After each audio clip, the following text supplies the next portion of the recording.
Tariffs, trade war, we keep hearing about all these T words, right? So that's why earlier today we came here to UC Davis to talk to this guy, Professor Daniel Sumner, an expert in agricultural economics who helped us break it all down.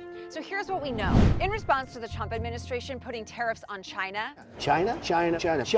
Yeah, that China. China just announced retaliatory tariffs on billions of dollars. Billions and billions and billions Of U.S. goods, many of them from California. We can start with almonds and walnuts and pistachios, that is the tree nuts.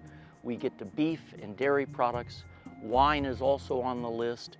Oranges are on the list. Now, the impact of these tariffs is still TBD, but they do have the potential to hurt our local farmers. And here's why. Let's take almonds. China is the third largest importer of California almonds. But if China now has to pay more to get our almonds, they'll likely buy less. That, in turn, means almonds will get sold at lower prices, and that means this. Lower prices means less revenue. And then less money in their pockets mean they're spending less, and all the way down ripples through the economy. I also want to talk about wine. Professor Sumner told us something interesting. He said that just 10 years ago, California wines weren't even on the radar of Chinese wine buyers, but that the California industry started promoting California wines there, and that's starting to change.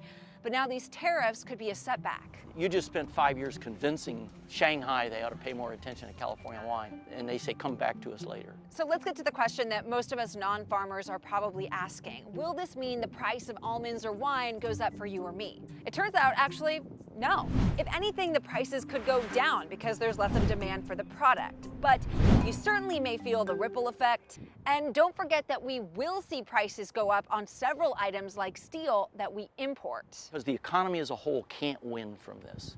The U.S. economy can't win from a trade war.